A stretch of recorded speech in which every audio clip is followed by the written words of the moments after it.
Mais um capítulo, nós vamos terminar hoje, de Mateus, se Deus permitir, capítulo 20. Peço que os irmãos abram suas Bíblias. Última sessão desse capítulo, verso 29 a 34. Já nos encaminhando para a reta final do Evangelho de Mateus. Verso 29 diz assim: Saindo eles de Jericó, uma grande multidão o acompanhava.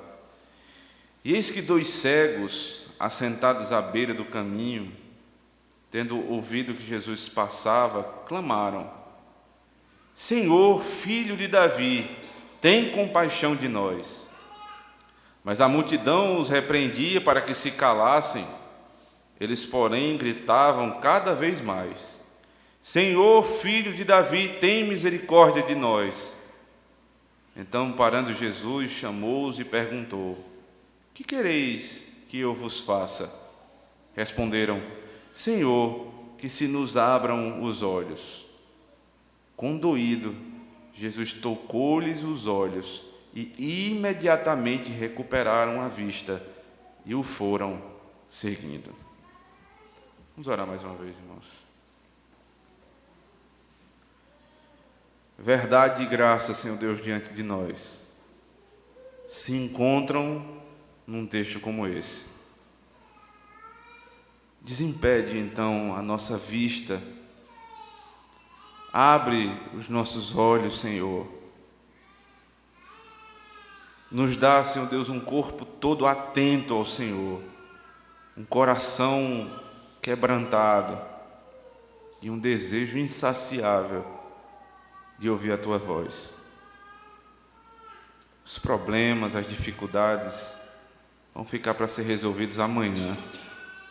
Hoje nós queremos ouvir a Tua voz. Fala-nos em Cristo, poderosamente por meio do ministro da Tua palavra, Senhor. E pedimos que, à medida que o texto seja exposto, ilustrado, explicado e aplicado, entendamos que é a voz do Senhor a nos falar. E assim possamos exercitar as disciplinas espirituais que foram nos ensinadas a partir de agora, na nossa vida. Oramos no nome do Teu Filho. Amém. Pior cego é aquele que não quer ver.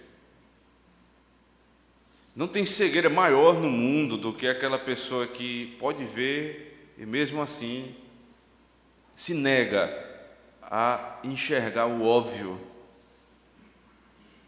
a clareza, as verdades que Deus deixou, e cegamente alguns seguem a sua vida.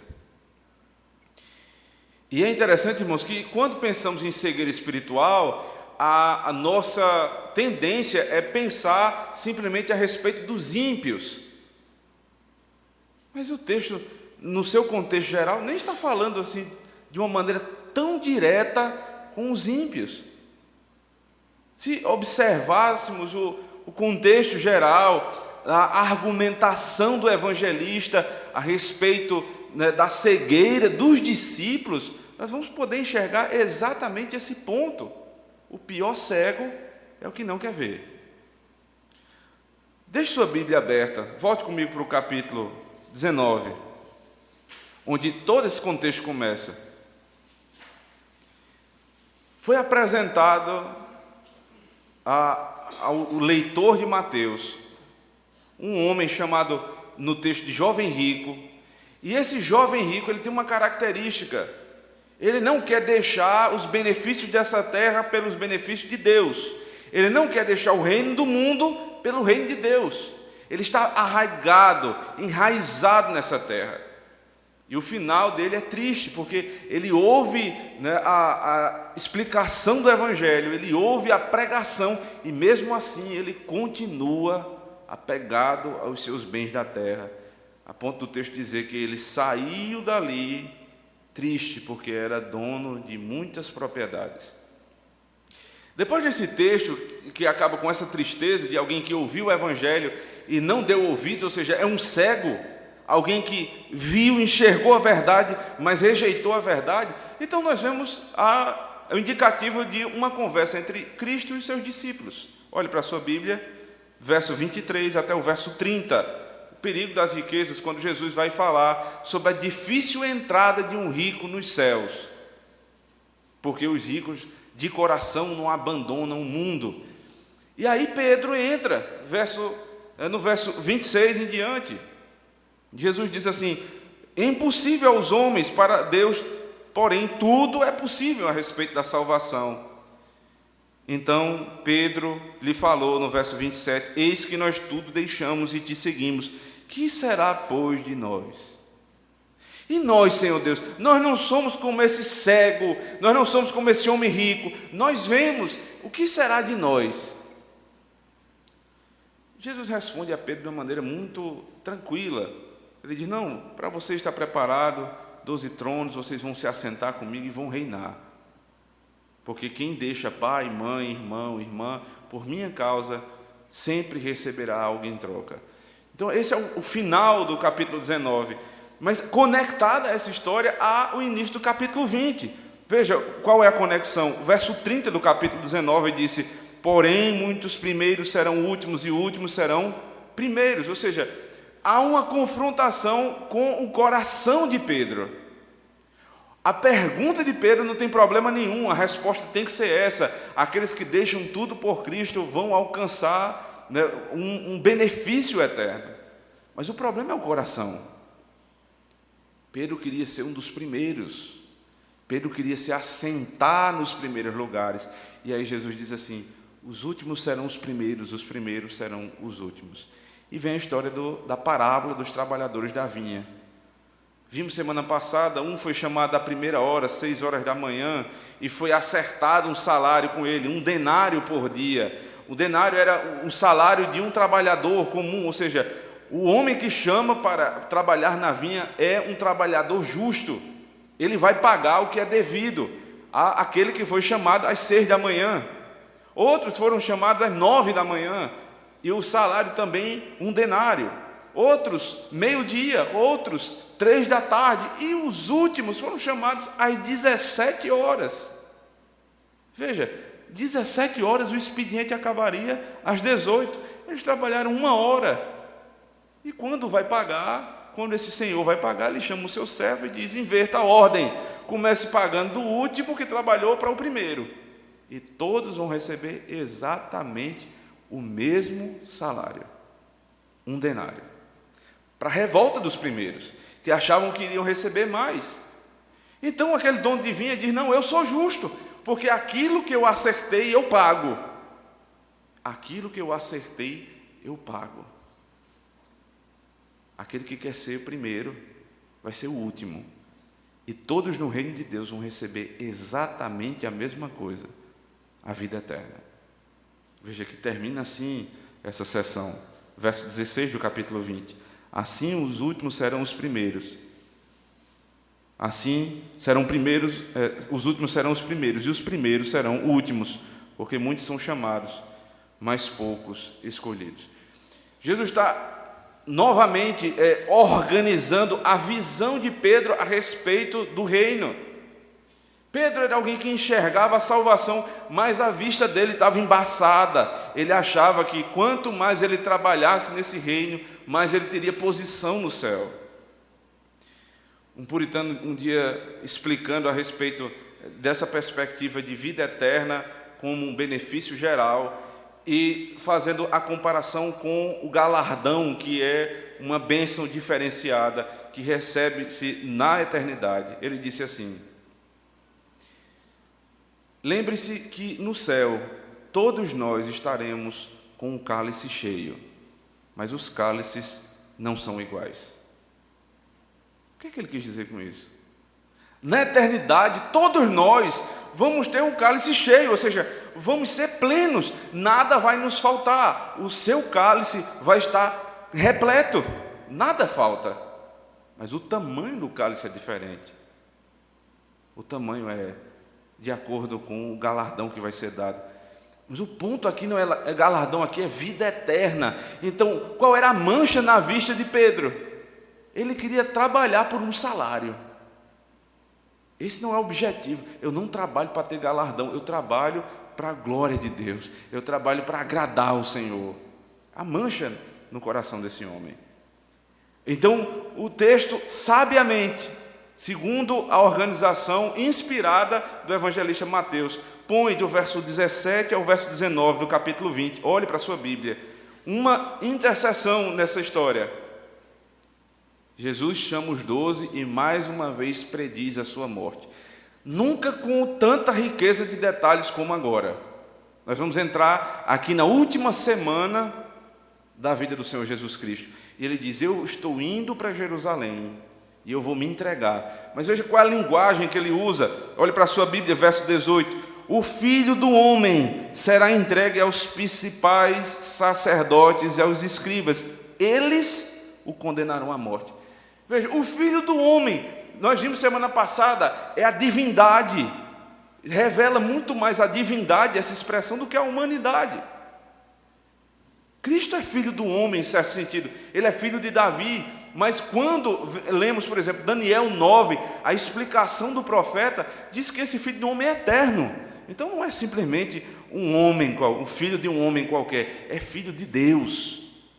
Então o filho de Deus, que é Deus, e que é legislador por excelência, ele vai se colocar na mão dos filhos dos homens, que vão condenar aquele que é juiz. Porque no reino de Deus, os primeiros se fazem últimos, os últimos são os primeiros. É invertida a ordem. É invertida a ordem. Quanto mais você quer aparecer no reino de Deus, menos você tem. Quanto mais você trabalha quieto, né, para a glória do Senhor, mais o Senhor exalta. Jesus deu esse exemplo. E veja que é uma inserção, né, sábia de Mateus, porque em seguida, mais uma vez eu peço para você olhar para a sua Bíblia, verso 20 ao verso 28, tem uma outra história. O pedido da mãe de Tiago e João. Qual foi o pedido dessa mulher? Ela disse, Senhor, eu quero lhe pedir que no teu reino os meus filhos se sentem ao teu lado. Muito provavelmente o pedido nem era dela. É muito provável que os filhos tivessem pedido para aquela mãe interceder diante do Senhor Jesus Cristo. Você não sabe o que você está pedindo. Você não entendeu ainda. O meu reino não funciona assim. Se eles quiserem me seguir, eles vão ter que beber o cálice que eu vou beber. Então a mãe disse, qual o problema? Os filhos disseram, nós estamos prontos a beber do mesmo cálice. Que cálice que Jesus haveria de beber? Ele acabou de explicar, verso 17 ao verso 19, ele vai para Jerusalém morrer. Então todos que seguem Cristo vão ser perseguidos até a morte. Interessante, Tiago e João tiveram exatamente o cálice que esperavam. Se você ler Atos capítulo 12, Tiago é decapitado. Se você ler o livro de Apocalipse, João é preso até a morte na ilha de Patmos. Então eles beberam do cálice de Cristo. Mas não competia a ele dar a posição que esses homens pediam. Veja.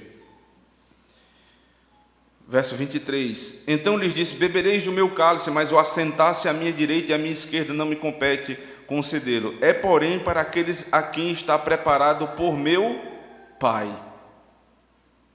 Não compete a mim. Ele estava dizendo ali como na natureza humana de Cristo. Compete ao Pai.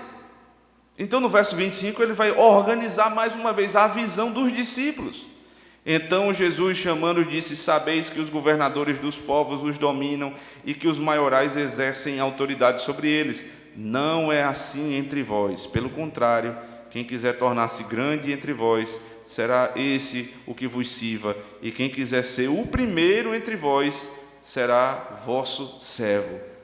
Qual é a referência? Verso 28. Tal como o Filho do Homem, que não veio para ser servido, mas para servir e dar a sua vida em resgate de muitos. O pior cego é o que não quer ver. Quantas vezes Jesus já tinha explicado esse ponto, né, do reino de Deus para os discípulos? No meu reino não é assim. Vocês se lembram do Sermão do Monte? Bem-aventurado é aquele pobre. Ora, no reino do mundo, bem-aventurado é o rico. Bem-aventurado é o que chora. No mundo, bem-aventurado é o que ri. Bem-aventurado no mundo é o violento, no meu é o pacífico. Bem-aventurado é aquele que persegue no mundo, mas no meu reino, bem-aventurado é o que é perseguido por conta da justiça. Meu reino não é como o do mundo. Aqui estava a mancha na visão, a cegueira dos discípulos. E não de uma maneira furtiva, né, sem pretensão, nós temos agora a história da cura de 2 cegos. A cura de 2 cegos. Antes de entrarmos com mais profundidade na história dos cegos de Jericó, é necessário, irmãos, é necessário que nós possamos dirimir algumas dúvidas a respeito do texto, né, que alguém pode já ter lançado diante de você, ou ainda lançará, a respeito da confiabilidade da Escritura. Né? Eu espero que os irmãos acompanhem. São 2 pontos aqui que precisam ser tratados. Veja, o verso 29 diz assim: saindo eles de Jericó, uma grande multidão os acompanhava. Qual é o problema desse texto? Em primeiro lugar, aparente problema. Porque aqui você tem saindo de Jericó. Saindo de Jericó. Agora preste atenção nos evangelhos correlatos. Abra comigo Marcos 10. Marcos 10, verso 46.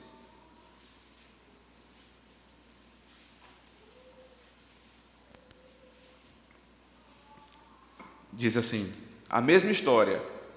E foram para Jericó, quando ele saía de Jericó, juntamente com os discípulos e numerosa multidão. Bartimeu, cego, mendigo, filho de Timeu, estava sentado à beira do caminho. Marcos e Mateus concordam a respeito da posição, da perspectiva. Eles estavam saindo de Jericó. Mas parece que Lucas não concorda com isso. Veja, Lucas capítulo 18.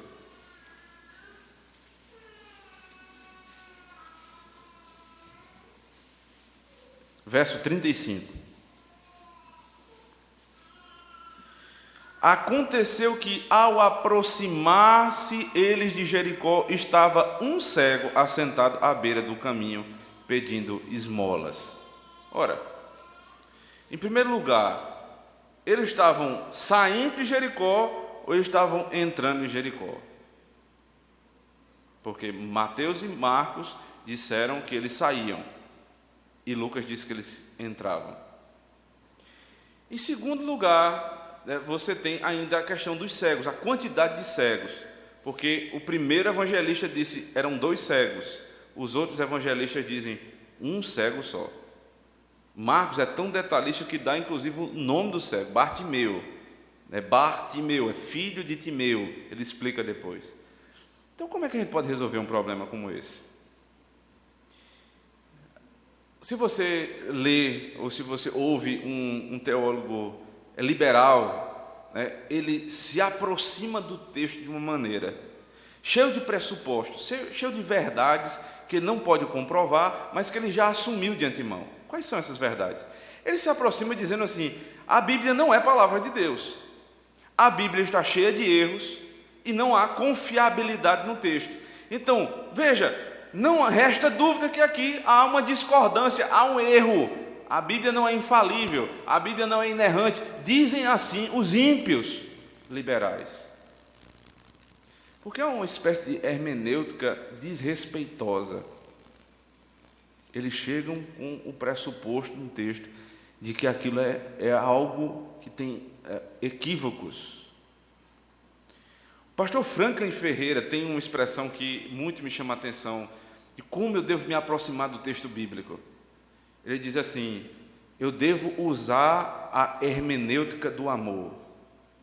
E não é uma coisa melosa, é bela, porque é o respeito com que eu chego à Escritura Sagrada. É o zelo que eu tenho pela palavra de Deus. Eu começo pela verdade. A palavra de Deus foi registrada segundo o Espírito Santo, que inspirou estes homens. Então, diante dessa verdade, eu me aproximo do texto. E aí, veja, muitas vezes é difícil de algumas situações a gente entender onde está o problema e resolver o problema. Mas eu compreendo que este não é o texto que vai nos deixar num problema. Por quê? Primeiro, por uma explicação geográfica. Jericó é citada no Antigo Testamento e Jericó é citada agora no Novo Testamento. E geograficamente existiam duas Jericós. Uma Jericó do Antigo Testamento, que estava em ruínas no primeiro século, e uma Jericó nova, que acabou de ser construída. Então, veja, depende muito da perspectiva de que você está ligando aqui o texto, né? A perspectiva vai dizer muita coisa a respeito. Mas, além disso, antes de falarmos sobre perspectiva, da Jericó antiga para a nova, distavam apenas 1,5 km. Então, falar de entrar e sair é difícil quando duas coisas estão praticamente uma ao lado da outra, porque na perspectiva de um é entrar, na perspectiva do outro é sair. Preste atenção se não é assim. Se acontece um acidente aconteceu, ali estava, guarda de trânsito presenciou, um médico presenciou, e uma mulher cidadã ia passando por ali presenciou o acidente. Como é que o acidente é contado na perspectiva de cada um? Na perspectiva do guarda, ele vai observar quais as leis foram infringidas, quem errou, quem avançou o sinal, quem não avançou o sinal, quem está com a razão, quem não está com a razão. Porque é a perspectiva de quem olha segundo o seu conceito de mundo e seu conceito ali de trânsito, nesse caso. Ele vai contar a história de acordo com a sua perspectiva. Agora pense você sendo um médico que estava ali e buscou socorrer. Então o médico, quando vai contar a história, ele vai contar da seguinte maneira: houve uma fratura, a fratura de tal grau, a gravidade é tal e tal, algumas escoriações. Ele vai tratar do paciente, porque é a maneira de ver o mundo que ele tem. E a senhora que ia passando por ali, ela sai desesperada. Que coisa horrível, que coisa horrível. Aconteceu um acidente, um homem bateu no carro do outro e tem um ferido. Quem está com a verdade nessa história? Quem está contando a história verdadeira? Muitas vezes a mulher que passou, ela nem viu, né, os detalhes, ela só viu uma pessoa caída no chão. Talvez quem caiu no chão fosse inclusive o culpado, mas na perspectiva dela foi a pessoa que está sofrendo. Então veja, quem contou a história vai contar da sua perspectiva. Para Mateus, ele contou da perspectiva de quem estava saindo de Jericó, que estava distante não mais de 1,5 km da antiga Jericó. Da perspectiva de Lucas, eles estavam entrando em Jericó. Qual das duas Jericós são? A antiga ou a nova? Muito provavelmente a nova, mas que diferença vai fazer? Você entende como é vil essa maneira maliciosa de enxergar o texto? Você se aproxima com maldade, e aí você enxerga erro em todo canto. Mas parece que o segundo problema ainda é maior do que o primeiro, porque o segundo, você tem 2 cegos. Mateus é claro, ele diz 2 cegos. Mas quando você vai lá para Marcos capítulo 10, e lá em Lucas capítulo 18, só tem um cego. E Marcos, mais uma vez, ele dá o nome do cego, né? Ele é alguém, filho de fulano. Ele está ali explicando exatamente quem a pessoa é. Qual é o problema disso também? Ora, quando eu conto uma história, eu posso simplesmente... Tinham várias pessoas, uma pessoa começou a falar, eu digo, tinha alguém lá naquela situação que falou. Eu estou dizendo que não tinha mais outras pessoas? Não, eu estou simplesmente, na minha perspectiva, retirando alguém que falou pelos outros, que se tornou porta-voz dos outros, para, da minha perspectiva, contar a história. Então, não há, nesses 3 textos, nenhum tipo, né, de erro, de equívoco, né, um não está contradizendo o outro, de maneira nenhuma. Né? Pode ficar tranquilo a esse respeito. A palavra de Deus não falha, ela não erra, ela foi inspirada pelo próprio Espírito de Deus. Resolvido esse problema, nós vamos entrar agora diretamente no texto e vamos começar a partir sempre de Mateus, né, que é a nossa exposição.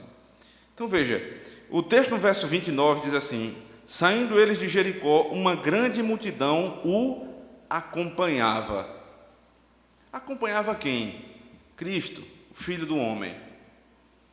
Uma grande multidão acompanhava Cristo. Se você vem acompanhando Cristo por meio da exposição do Evangelho de Mateus, você já não é daquelas pessoas que se animam muito quando tem multidão ao redor de Cristo. Porque muitas vezes começamos, né, a ler um texto como esse e nós vemos, veja que há um progresso no Evangelho, uma multidão ao lado de Cristo. Pouco tempo depois, na exposição do texto, vemos que essa multidão se dispersa e ela estava ali simplesmente com um objetivo: receber algo das mãos de Cristo. Então, a multidão já não nos anima mais simplesmente por ser multidão. E deveríamos trazer esse conceito também para os nossos dias. A multidão não diz nada. Multidão na igreja não diz muita coisa. Nós não somos também não usamos daquele artifício de dizer, não, nós queremos ser uma igreja pequena, não queremos crescimento, porque isso é contra a palavra de Deus. Mas o número em si não diz nada. A multidão aqui acompanhava o Senhor. Mas o que é que eles queriam? Eles acompanhavam porque viam milagres. Simplesmente porque viam milagres. Essa multidão, pouco tempo depois, está gritando: hosana nas alturas. Hosana nas maiores alturas ao Filho de Deus. Próximo capítulo vocês vão ver isso. Capítulo 21. Exaltando o Senhor. Lucas diz no final do capítulo 18, quando trata dessa história especificamente, que essa multidão saiu dali louvando a Deus, cantando louvores a Deus, e depois cantou hosana nas alturas. Mas para sua decepção, se você ainda permanece nessa falsa esperança, uma multidão como essa, pouco tempo depois, quando questionada, né, por Pilatos, disse: vocês querem que eu solte Barrabás ou Jesus? Eles pediram: solta Barrabás, crucifica-o. Por que eu tenho que aprender isso, irmãos? Um detalhe do texto: porque multidão, porque aplauso, porque quando o meu ego começa a ser inflamado, isso gera muito problema no meu coração. Pense que a nossa época é uma época que premia muito rápido, que faz você sair do anonimato à popularidade total do dia para a noite. Você não é ninguém, aí você posta um vídeo no YouTube, aquele vídeo, né, ele vai para o mundo todo, milhões de pessoas veem e você vira uma pessoa famosa do dia para a noite. Não aconteceu conosco ainda, nem é minha esperança que aconteça. Mas em menores proporções, nós buscamos isso, usando um artifício, né, muito moderno da nossa época. Você tem o Facebook, o Instagram, e você sabe como lidar com eles, né? A gente sabe qual é a posição da foto, qual é o ângulo da foto que vai gerar mais repercussão. Com quem eu vou tirar, como eu vou tirar, e a gente vai se orgulhando dessas coisas. E toda vez que alguém vai lá e clica naquele curtir, é que dá uma alegria no coração. Aquilo massageia o ego do pecador. E você vai contando aquilo, né? 20, 30, 40, 50, 100, 200. e aquilo vai lhe animando. Veja só como eu estou ficando. As pessoas a multidão está aplaudindo. Aí outra semana, outra foto, o lugar que eu fui, a comida que eu comi, e isso, o ego vai inflando. E você pensa que a quantidade de amigos do seu Facebook é a quantidade de amigos que você tem de verdade. E que aquelas curtidas são curtidas simplesmente para o seu bem. Não seja ingênuo. Não seja ingênuo. Não queira ter 1 milhão de amigos, como diz a música. Queira ter os amigos que Deus lhe der. Não se engane com essas coisas. A moça jovem, bonita, guarde a sua beleza para o seu noivo, seu marido. O rapaz que tem tido uma prosperidade na sua profissão, sua prosperidade é para você apresentar diante do Senhor. As palmas da multidão nos enganam. A mesma multidão que saiu louvando com Cristo, na outra semana estava dizendo: crucifica-o. Alguns que dizem seus amigos e não são, uma hora estão lhe aplaudindo, batendo palminha lá na sua foto. Na outra semana, eles estão dizendo: crucifica-o. Então, Jesus sai de uma perspectiva macro, né, de multidão, e começa a focar, né, especificamente em um personagem. No caso de Mateus, 2 personagens. Verso 30 diz assim: e eis que 2 cegos, assentados à beira do caminho, tendo ouvido que Jesus passava, clamaram: Senhor, filho de Davi, tem compaixão de nós. Ora, eram 2, não resta dúvidas, mas parece que só um deles falou, né, levando em consideração o que Lucas disse e o que Marcos disse. Um deles criou força e foi porta-voz daqueles 2 que estavam diante daquele infortúnio que é a cegueira, porque imagine que dificuldade é de você não enxergar. Que dificuldade você tem de não conseguir enxergar. Mas um comentarista, ele disse assim, algo muito interessante, né, que ele nunca viu um registro de alguém que Deus tirou a função da visão e da audição ao mesmo tempo. Não se tem registro disso. Ou você é cego ou você é surdo. Você não tem nada, é difícil, porque Deus sempre deixa um meio pelo qual eu vou conhecê-lo. Sempre há um meio pelo qual eu vou conhecê-lo. E eu vou sendo aguçado naquele meio. E o que ele mais precisava não era ver Cristo, ele precisava era ouvir Cristo. Porque a fé vem pelo ouvir. E esse homem, um dia já deveria ter ouvido algo a respeito de Cristo. E ele começa agora a clamar. Entenda, se os 2 estavam ali à beira do caminho, né? O texto vai dizendo, à beira do caminho, Marcos vai dar o detalhe, ele era mendigo, porque um cego não tem como trabalhar, né? Provavelmente a família dele não tinha condição, então não tinha sustento, ele ficava mendigando ali, esperando, né, alguma coisa, nada vinha. Esse cego, um deles começa a falar, a clamar ao Senhor, e é que um conceito vai se desenvolvendo. Quer dizer que o outro cego não cria? Não, porque Mateus deixa muito claro, eram os 2 que concordavam na mesma verdade. E a ideia de clamor, eu não posso, né, eximir a noção de oração. Porque o que é oração, se não um clamor? E o que é uma oração comunitária ou unânime, se não a oração de mais de um, mesmo que a voz seja apenas de um a ser ouvida?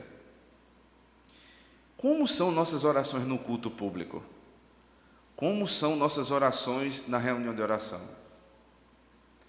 Há uma forma de orar na nossa época estranha, né? É uma coisa esquisita mesmo. Onde, quando diz assim, a igreja vai orar, a igreja ora, todo mundo ora, e fica aquele barulho, ninguém sabe o que é que está acontecendo, né? Parece um enxame de abelha. E isso não é oração unânime. Oração unânime é o seguinte: um ora e todos de maneira concorde dizem amém. Essa é a nossa confirmação. No final nós dizemos amém, ou seja, nós concordamos com essa oração. Ainda que um cego falou, todos oraram, os dois oraram.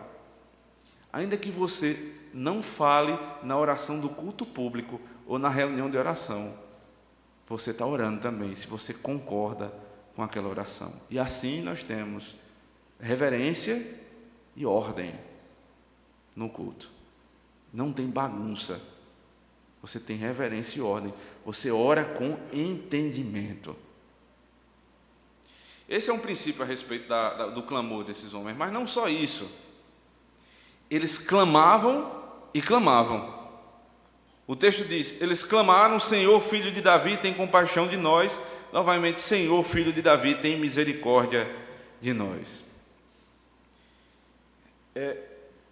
Na perspectiva bíblica de oração, né, nessa oração ainda comunitária, pensando nesse ponto, os puritanos diziam que reuniões de oração são como as reuniões dos filhos numa casa, os filhos que se reuniram na casa para falar com o seu pai. Existem orações individuais, então é um filho se dirigindo ao seu pai. Mas ali, na reunião de oração da igreja, são os filhos que se juntam para falar com o seu pai. Essa perspectiva de oração, ela é tremenda, porque é a reunião da família, a família da aliança. Preste atenção no que é a reunião de oração. Os filhos de Deus se juntam durante a semana para conversar com seu pai. Existem momentos onde você tem assuntos particulares para conversar com seu pai? É evidente que sim. Mas uma casa onde há saúde, né, social, os filhos conversam com seus pais juntos também. Então, não é de muita saúde espiritual que você converse só em particular. É importante que você gaste tempo também nessa conversa familiar com os seus irmãos. Daí vem a perspectiva de reunião de oração. É uma reunião familiar para conversar com meu pai. E eu vou desenvolver isso dia a dia. Por que dia a dia? Porque não é só na calamidade, irmãos. Parece que reunião de oração nós usamos como um pronto-socorro. Tudo bem, eu vou fazer o que no pronto-socorro? Não tenho o que pedir, vou ficar em casa. Mas se as coisas apertam e a doença e a dor começa, né, a me apertar, então eu corro para a reunião de oração. Ora, irmãos, se fosse assim estava ruim, mas ainda estava melhor do que é hoje. Porque às vezes a coisa aperta e você nem da reunião de oração não se lembra. A coisa está tão feia e mesmo assim você está com o coração endurecido a ponto de não gastar tempo em oração. Mas não usemos a reunião de oração como pronto-socorro. A reunião de oração é oração familiar. Sentamos com o nosso pai para conversar, agradecer, ouvir a situação do irmão, orar por ele, saber como eu posso orar por ele em casa, interceder. Para isso serve o clamor dos crentes. Qual era o grande problema a ser resolvido aqui por esses homens? Os dois eram cegos. Lembre-se, no capítulo 8, quando eu tratei da lepra, a primeira advertência que foi dada é: a lepra aqui não é uma lepra como vocês conhecem, né? Não é hanseníase. A lepra aqui é uma questão espiritual, algo superior, porque a linguagem ali era: Senhor, purifica-me. Aí Jesus diz assim: eu quero, então esteja purificado. Essa linguagem é a linguagem cerimonial. ritual, não é linguagem de quem quer simplesmente curar uma doença. Aqui também, porque eles dizem: Senhor, tem compaixão de nós, se compadece da nossa cegueira, porque nós já ouvimos o Senhor, agora se compadece de nós. E o final do texto, verso 34, quando são abertos os olhos, eles imediatamente recuperam a visão e seguem Cristo. Se fosse só uma cura, eles talvez agradecessem e seguissem a vida. Mas como é a libertação de uma cegueira espiritual, eles seguem Cristo depois de ser curados.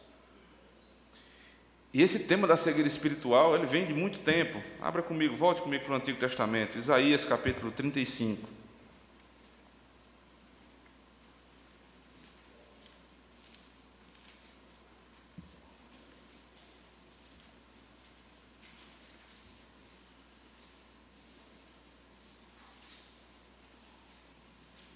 Todo o texto do capítulo 35 fala, no tempo futuro, na restauração de Israel, a esperança do povo de Deus. Uma dessas esperanças está no versículo 5, e diz assim: então se abrirão os olhos dos cegos e se desimpedirão os ouvidos dos surdos. A esperança é: quando o Messias chegar, os olhos dos cegos vão ser desimpedidos. Exatamente o que Cristo está fazendo lá em Mateus 19 e 20, desimpedindo os olhos daqueles que não conheciam a Ele e daqueles que já conheciam, mas tinham alguma mancha na sua visão. A Bíblia também termina falando de cegueira. Vá para Apocalipse, por favor. Apocalipse capítulo 3. Apocalipse 3, a partir do verso 14.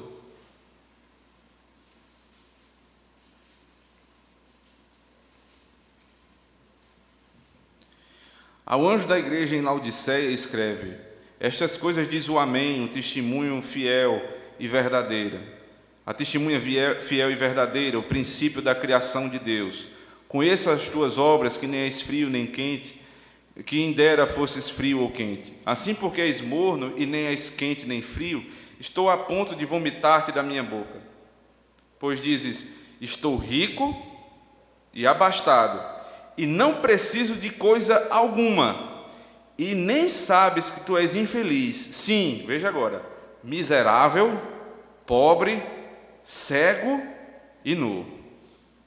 Aconselho-te que de mim compres ouro refinado pelo fogo, para te enriqueceres, vestiduras brancas para te vestires, a fim de que não seja manifesta a vergonha da tua nudez, e colírio para ungires os olhos, a fim de que vejas. A exortação que Jesus Cristo faz à igreja de Laodiceia, que era uma igreja, que realmente existiu, ali no primeiro século, é que eles eram orgulhosos.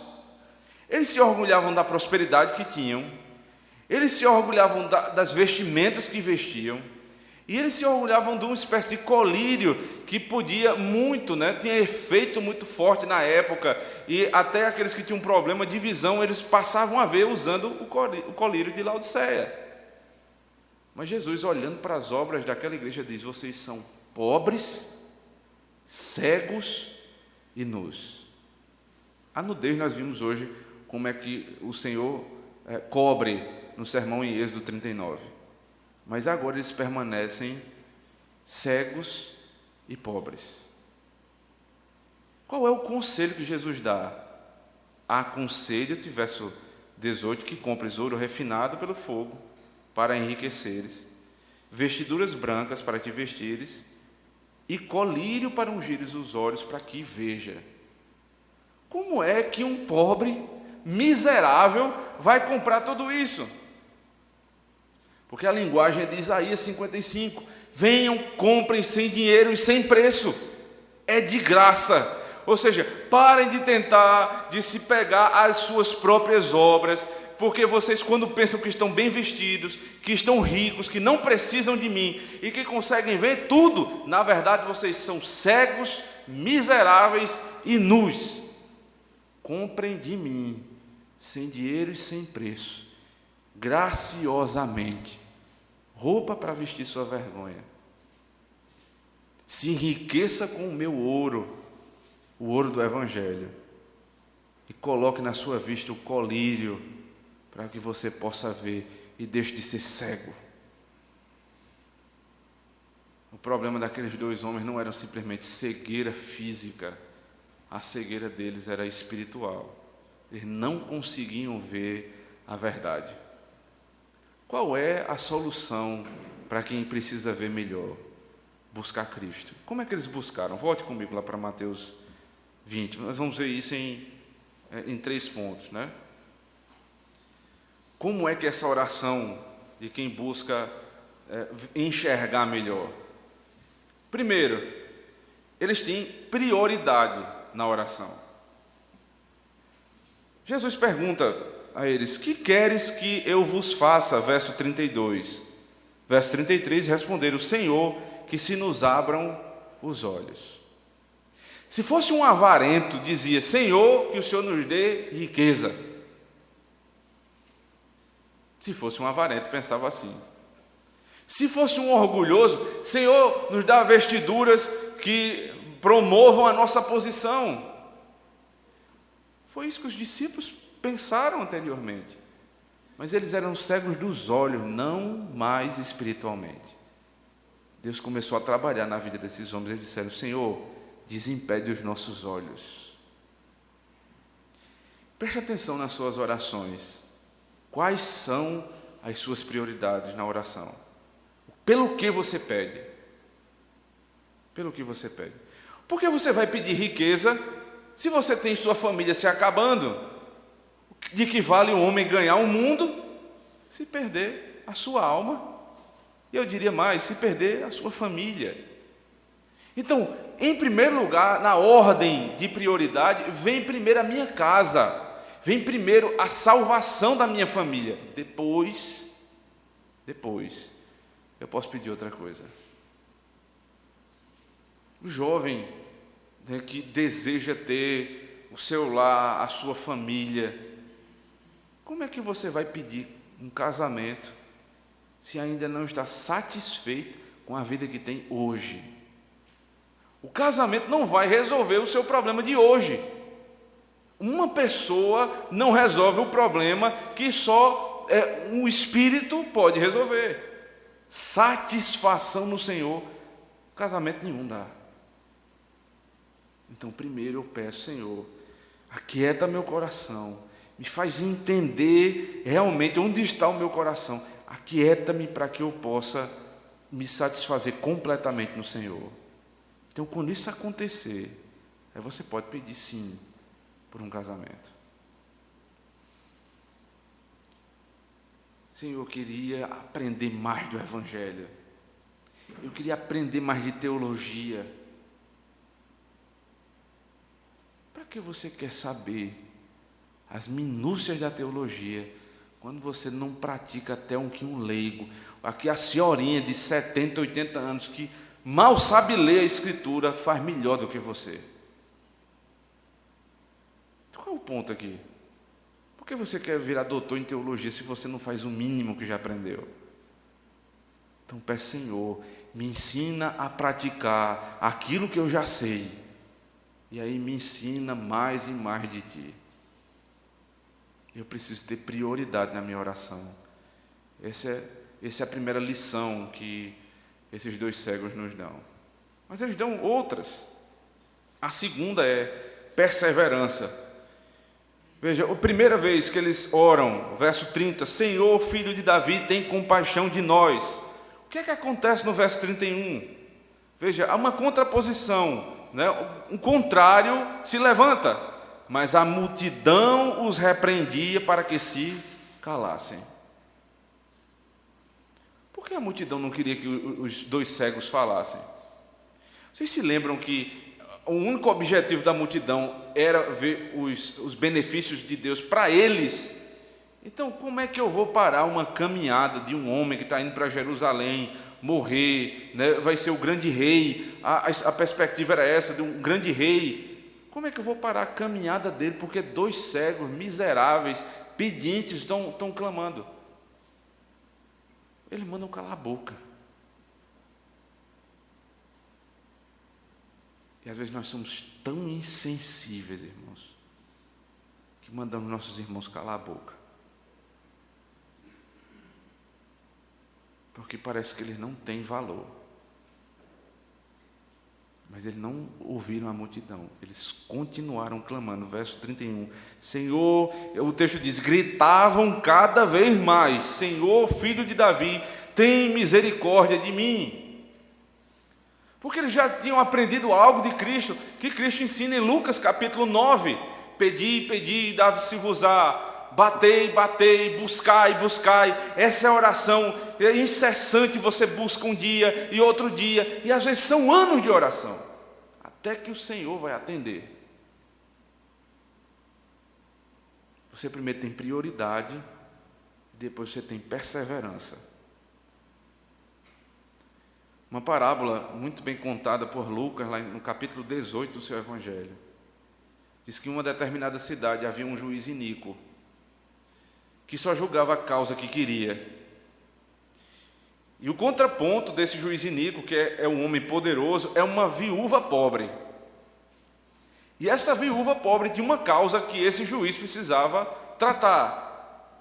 E ela foi tão persistente, ela foi tão insistente, ela batia, ela procurava, ela buscava, que o juiz pensou assim: eu vou atender, porque eu não suporto mais essa mulher me importunando. Aí Jesus pega esse ensino e diz assim: olha, se um juiz iníquo ouviu a voz dessa mulher pela insistência, imagine o vosso Pai, se vocês pedirem algo a Ele. Perseverança, irmãos, fala muito a nosso respeito. Prioridade na oração e perseverança. O texto de Hebreus 11 diz assim: ora, sem fé é impossível agradar a Deus, pois é necessário que aquele que se chega a Deus creia que Ele existe e que é galardoador daqueles que o buscam. Veja como eles chamam Jesus Cristo. Verso 31, Senhor, Filho de Davi. Submissão à autoridade e fé. Eles lembravam de toda a história. Veja, Mateus é muito sábio, porque ele pega uma palavra como essa, ele está falando para judeu, e ele está explicando aqui ao leitor judeu: esse aqui é o filho de Davi, esse é o rei que vocês esperavam. Os cegos viram isso, não sejam cegos. Ele é o filho de Davi.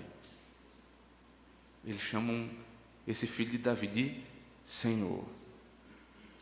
Como é que eu vou me aproximar de Deus se eu não creio que Ele é Senhor? Porque o texto diz: é impossível agradar a Deus sem fé. Você imaginou já quantas vezes você orou sem fé? Você clama ao Senhor, mas você parece que não acredita que aquilo vai acontecer. E parece que Deus não tem poder para que aquilo aconteça. Mas sem fé é impossível agradar a Deus. E importa que aqueles que se chegam a Deus em oração se cheguem crendo que Ele é bom, poderoso e que pode inclusive retribuir com o bem. É necessário prioridade, é necessária perseverança e é necessário fé e submissão. Esses são 3 pilares da nossa oração. Foram os pilares da oração desses homens. Qual é a resposta de Cristo, então? Verso 32. Então, parando Jesus, chamou-os e perguntou. Qual era a perspectiva da multidão? Cale a boca para que Jesus não pare. Jesus ouviu, e o texto diz: parando Jesus. O que é isso, irmãos? Para onde Jesus ia? Para a cruz. Você imagina a quantidade de sentimentos que estavam ali, né, no coração do Senhor Jesus Cristo, sabendo, né, tendo consciência que o caminho dele era a cruz, que ele indo para a cruz, antes disso ele iria sofrer, ser escarnecido, ser injuriado, e que depois da cruz viria a glória. A quantidade de sentimentos que tinha ali eram muitos, muitos. E Jesus parou o caminho para a cruz para ouvir 2 cegos mendigos. O que será da igreja se não parar para ouvir o necessitado? Se o nosso ativismo for tão grande que os pastores da igreja não tiverem mais tempo para ouvir a voz do necessitado. Já não são mais pastores como Cristo, mas são pastores segundo os seus próprios corações. É bem verdade que na correria que nós vivemos é necessário que haja uma programação e você adeque um horário, né, o seu horário com o horário do pastor, mas não ter tempo é algo muito estranho, porque Jesus parou e se compadeceu. Imagine, qual sentido teria de Jesus ir para a cruz do Calvário e morrer pelo pecado do pecador, do injusto, mas quando no caminho até a cruz, ele fez ouvido de mercador e não ouviu esses cegos? Que tipo de Jesus é esse? De que vale os pastores pregarem a verdade, os pastores proclamarem o Evangelho e não se compadecerem do necessitado? De que vale termos uma junta diaconal que deixa o culto muito organizado, mas não se preocupa com os pobres da igreja? De que vale tudo isso, irmãos? De que vale você dizer que é crente e nunca ter compaixão do necessitado? Pouca valia há na nossa fé. A pergunta de Jesus é a seguinte, final do verso 32, que quereis que eu vos faça? Que tipo de pergunta é essa? Você imagina Jesus perguntando isso para você, que quereis que eu vos faça? Se nos perguntássemos, se Jesus resolvesse nos perguntar isso, olha, eu temo o que nós pediríamos. Eu temo porque talvez nós invertêssemos a ordem. Mas aqui a ideia não é que Jesus está se submetendo à vontade do homem, mas é porque ele conhecia o coração dos cegos, ele sabia o desejo do coração desses homens. Então ele diz, o que é que vocês querem? Ele não vai mudar a vontade dele, ele simplesmente quer ouvir a voz dos cegos. E você pode pensar, né, como muitas vezes a gente pensa, se Jesus sabe e ele sonda meu coração, por que ele quer que eu fale? Que coisa, né? Se Jesus já sabe, por que ele fica com essa insistência que eu tenho que orar? Veja como é que é o seu relacionamento com o seu pai, preste atenção nisso. O seu pai conhece muito bem você, principalmente se você mora ainda na casa dele, ele sabe que você precisa muito, né? Pai e mãe sabem muito disso. Ele sabe o que o filho precisa, mas ele dá um prazer no pai quando você vai lá e pede, e você vai lá e se comunica, você conversa com seus pais, você diz o que está no seu coração. Isso quebranta o coração dos pais, porque você tem relacionamento com ele. O que é que acontece quando eu vou ao meu Senhor e articulo as palavras? Salmo 139, verso 4, ele diz que ainda que a palavra não saia da minha boca, ainda que ela não saiu, Deus já sabe toda. Mas Ele me deu palavras para falar. Ele não deu palavras aos animais, Ele não deu palavras às árvores, Ele deu palavras a você, para você falar com Ele. E quando você clama, Ele ouve, porque Ele quer ter relacionamento com o seu povo. Esse é o ponto aqui. Ele quer relacionamento. E quando você pede, segundo a vontade dele, ele atende. E nós não devemos querer nunca, na nossa oração, mudar a vontade do Senhor. Matthew Henry, conhecido comentarista, né, por tantas citações, eu tenho realmente uma admiração pelas palavras desse homem, né, porque soam muitas palavras de Cristo. Ele falando entre essa oração que você pede e a ideia de que Deus não vai mudar a vontade dele, mas mesmo assim ele deseja que você ore. Ouça bem a comparação que ele faz. O barqueiro, quando prende seu barco com um gancho na praia, não está puxando a praia para perto do barco, mas o barco para próximo da praia. Da mesma forma, na oração, não atraímos a misericórdia de Deus até nós, mas nos aproximamos dela. Você não vai puxar a praia para perto de você, é impossível. Não vai. Mas você vai para perto dela. Você vai para perto de Cristo. E você vai para perto da vontade dele quando você ora. Esse é o princípio da oração. Me aproximar de Deus e não fazer Deus meu servo.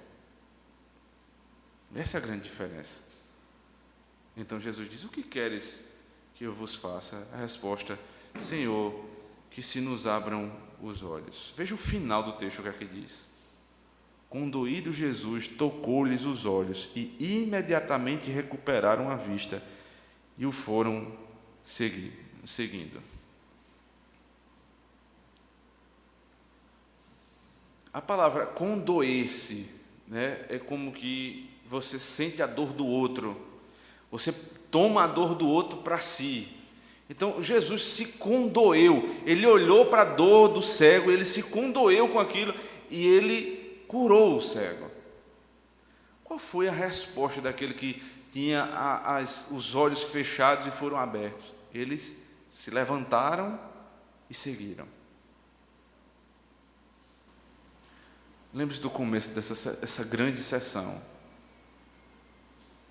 O evangelho foi apresentado a um jovem rico.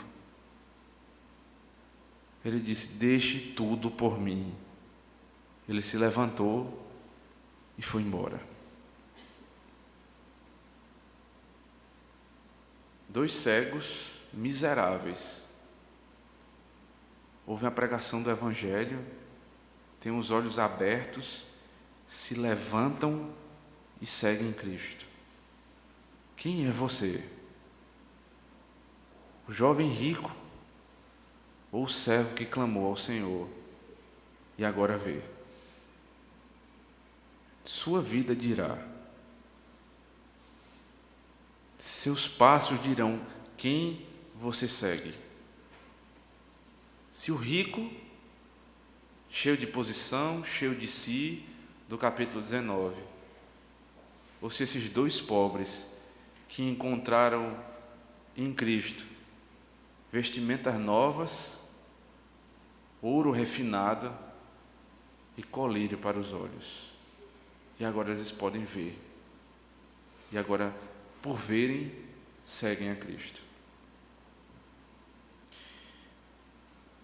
Os primeiros cristãos lá em Atos, eles eram conhecidos como cristãos, como nós conhecemos hoje, mas a palavra, se fôssemos bem literais na tradução, era como se fosse cristinhos, não é tristinhos, é cristinhos, pequenos cristos, porque quem olhava para os cristãos ali de Atos, olhavam para pequenos cristos, aqueles que seguiam o Mestre. Se você teve os seus olhos desimpedidos, siga o seu Mestre.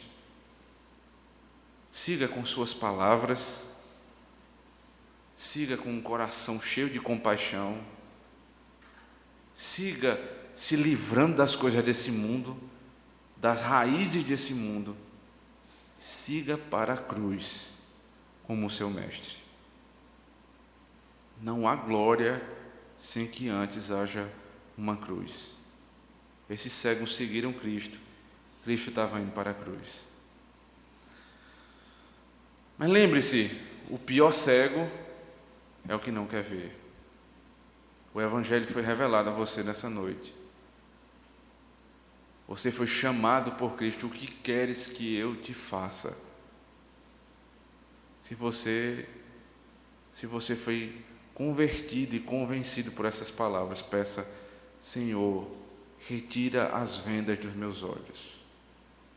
Se não, não tenho dúvidas, siga o jovem rico e vá com ele para a tristeza eterna no inferno. Que o Senhor tenha misericórdia de nós e nos abençoe. Amém.